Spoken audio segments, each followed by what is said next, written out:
क्यों आसमान में जगमग करते तारे, क्यों धरती चल चल चल कर भी ना हारे।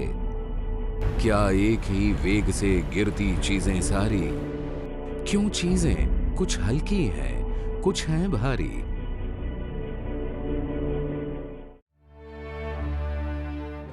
ये है इटली का पीसा शहर। आज यहां काफी चहल पहल है।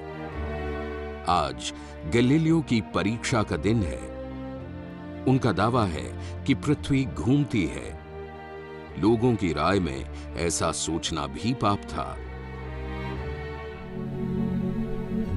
मध्यकालीन यूरोप, नवजागरण यानी रेनेसां का दौर। उस समय हर चीज शक के दायरे में आ रही थी। जिन्हें हम कभी खुली आंखों से सच मान लेते थे। कोलंबस नई दुनिया की खोज में निकल चुका था। इसी समय सन 1564 गैलीलियो गलीली का जन्म हुआ। उन दिनों प्राचीन ग्रीक के महान चिंतक एरिस्टोटल का दर्शन पूरे यूरोप में फैला हुआ था। एरिस्टोटल से बात शुरू होती और वहीं खत्म हो जाती। आम लोगों की राय और दर्शन में कोई बुनियादी फर्क नहीं था। सारी चीजें खुली आंखों के तर्क में बंद थी। जो सच दिखता था वह विज्ञान का सच नहीं था, और जो विज्ञान का सच था उसे लोग देखना नहीं चाहते थे।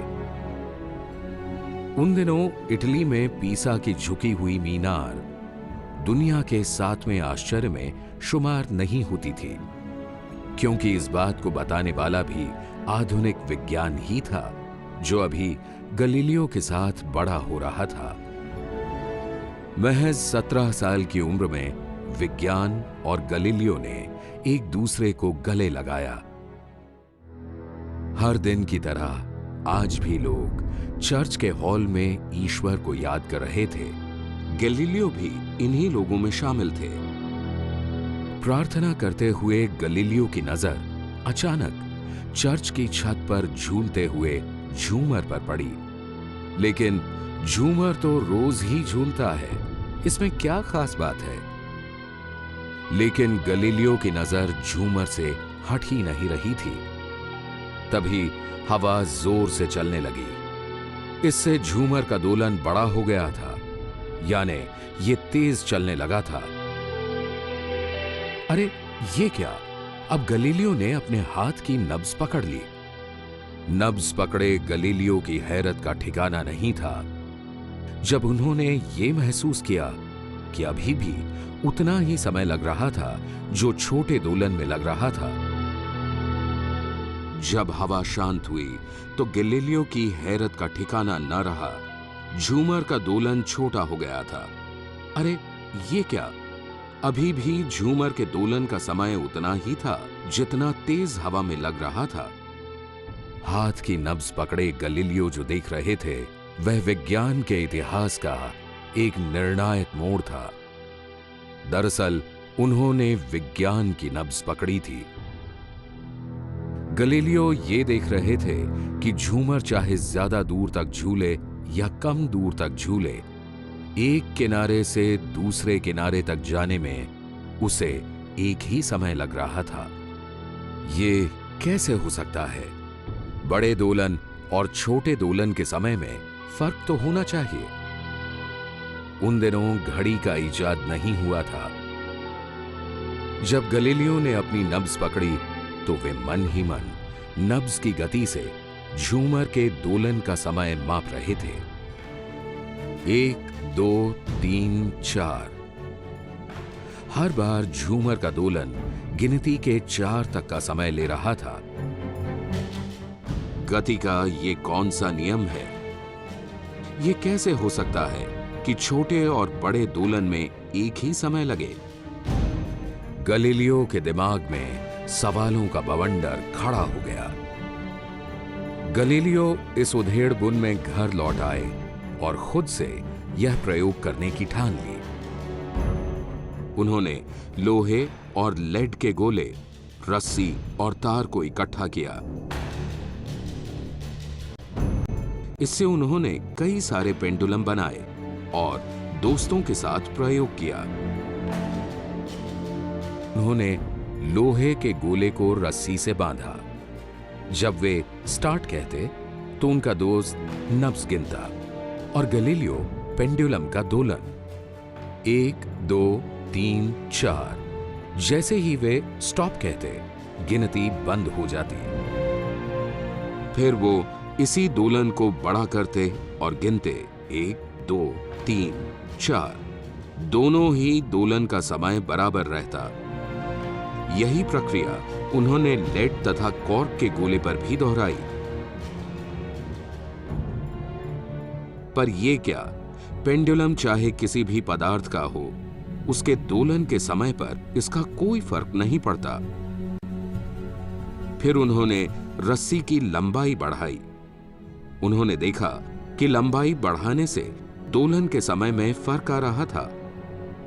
इसका मतलब था कि लंबाई समय अनुपातिक है। अब गैलीलियो को यह बात समझ आ गई थी कि जिस प्रकार पेंडुलम के गोले का भार उसके दोलन के समय तथा गति को प्रभावित नहीं करता, उसी प्रकार वस्तु के गिरने के समय में उसके भार का कोई महत्व नहीं होता। ये तो नए तरह का गणित था। क्या प्रकृति गणित के इन सरल नियमों का पालन करती है? अगर ऐसा है तो इससे पहले किसी ने ऐसा क्यों नहीं सोचा? आज ऐसे प्रयोग करना बहुत आसान है क्योंकि हमारे पास घड़ी है और पेंडुलम बनाने की सामग्री भी। पर गैलीलियो के समय में ऐसी कोई सुविधा नहीं थी। गैलीलियो ने दोलन के समय को अपनी नब्ज की गति से मापा था। इस पूरे प्रयोग से उन्हें प्रकृति के नियम समझ में आने लगे थे कि घूमते हुए पेंडुलम की गति किसी चीज की भार से तय नहीं होती। तब तो ये नियम हर जगह एक ही ढंग से लागू होने चाहिए। गैलीलियो के दिमाग में यह सवाल कौंधा कि क्या पेंडुलम की मदद से घड़ी बनाई जा सकती है, ताकि आगे ऐसे प्रयोग करने में उन्हें हाथ के नब्ज की मदद नहीं लेनी पड़े। कहते हैं कि उन्होंने उस समय घड़ी बनाने की बहुत कोशिश की, लेकिन सफल नहीं हुए। बाद में इस पेंडुलम को आधार बनाकर क्रिस्टियन हाइगेंस ने पेंडुलम घड़ी का इजाद किया, जो लगभग 250 वर्षों तक दुनिया को समय बताने वाला सबसे सटीक यंत्र बना रहा। गैलीलियो ने जब अपने प्रोफेसर को प्रयोग के बारे में बताया कि किसी चीज के भार से उसके गिरने की गति पर कोई फर्क नहीं पड़ रहा था, तो प्रोफेसर साहब भड़क उठे। ये क्या बकवास है? भार से कैसे फर्क नहीं पड़ेगा? एरिस्टोटल महान ने बहुत पहले कह दिया है कि भार से ही चीजें तय होती हैं। मसलन जो चीज जितनी भारी होगी वह उतना ही पहले गिरेगी। आज से 2500 साल पहले प्राचीन यूनान में एरिस्टोटल का मानना था कि जमीन पर मौजूद सारी चीजें 4 तत्वों से बनी हैं: आग, हवा, पानी और मिट्टी। मिट्टी प्राकृतिक रूप से भारी होती है, इसलिए इसकी प्राकृतिक गति एक सीधी रेखा में नीचे की तरफ होती है। इसी तरह हवा सबसे हल्का तत्व है, इसलिए इसकी प्राकृतिक गति एक सीधी रेखा में ऊपर की तरफ होती है। इस नियम के आधार पर उन्होंने कह दिया कि भारी चीजें नीचे की तरफ गिरती हैं। एक उदाहरण देते हुए उन्होंने बताया कि अगर किसी पत्थर को रस्सी से बांधकर ऊपर की ओर खींचा जाए तो ये उसकी प्राकृतिक गति के साथ खिलवाड़ है, लेकिन ज्यों ही उसे छोड़ा जाता है वो फिर से प्राकृतिक गति प्राप्त कर नीचे की ओर आने लगता है। एरिस्टोटल की यह बात लगभग 2000 साल तक पूरी दुनिया में हावी रही। इस दर्शन को दुनिया के लगभग सारे धर्मों ने भी अपना लिया था। 16वीं सदी तक दर्शन का यह पुराना किला धर्म की सत्ता के साथ मिलकर काफी मजबूत हो गया था। ऐसे समय में गलीलियो के प्रोफेसर ने जब एरिस्टोटल की महानता का जाप करना शुरू किया तो गलीलियो चुप हो गए। लेकिन गलीलियो को अपने प्रयोग पर दृढ़ विश्वास था।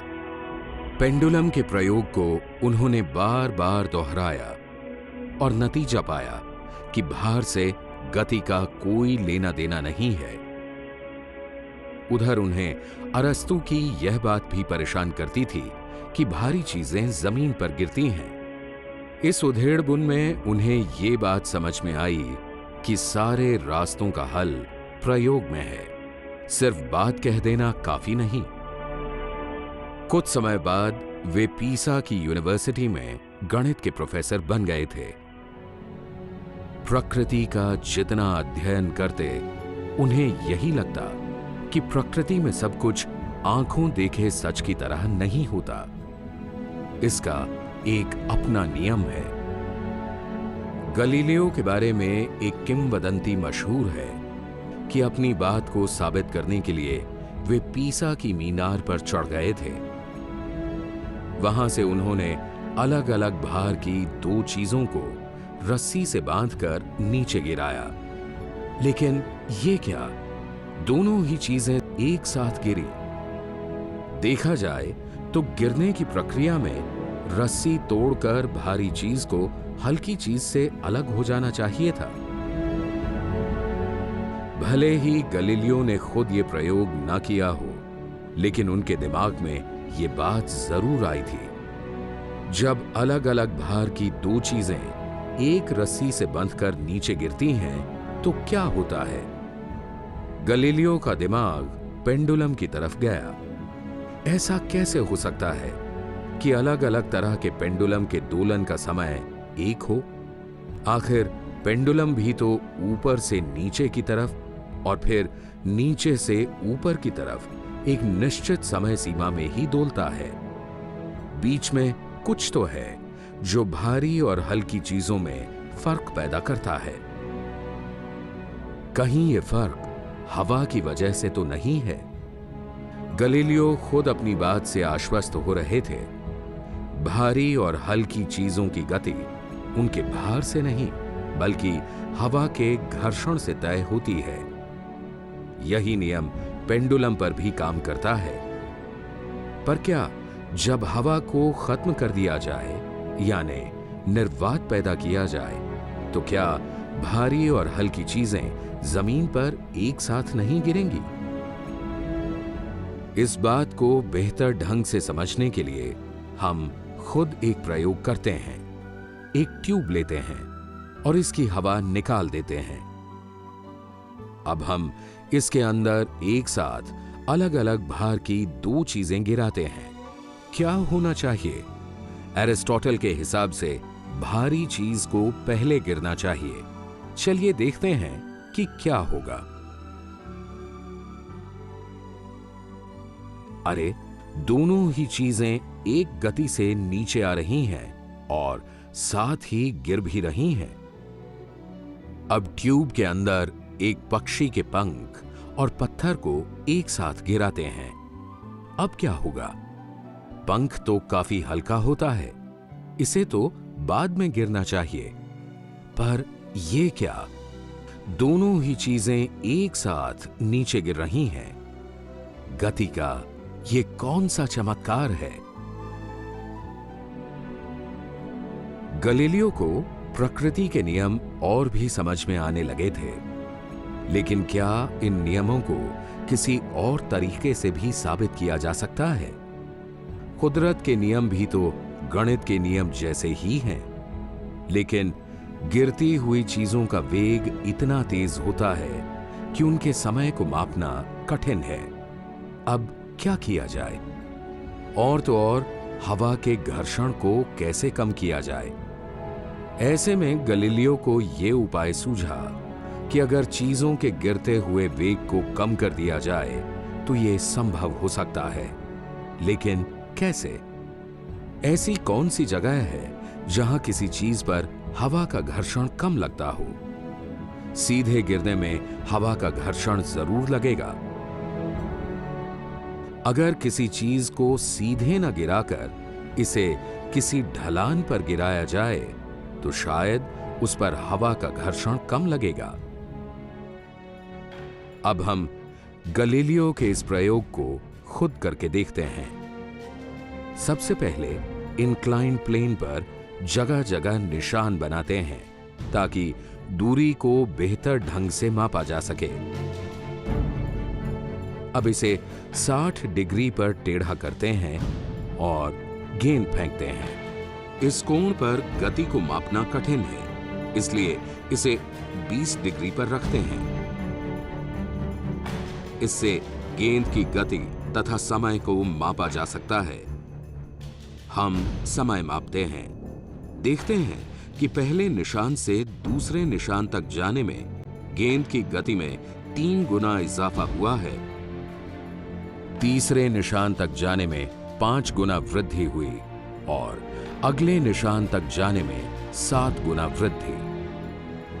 आज ये प्रयोग करना कितना आसान है, पर साधनों के अभाव में गैलीलियो ने ये प्रयोग कम से कम 100 बार किया था।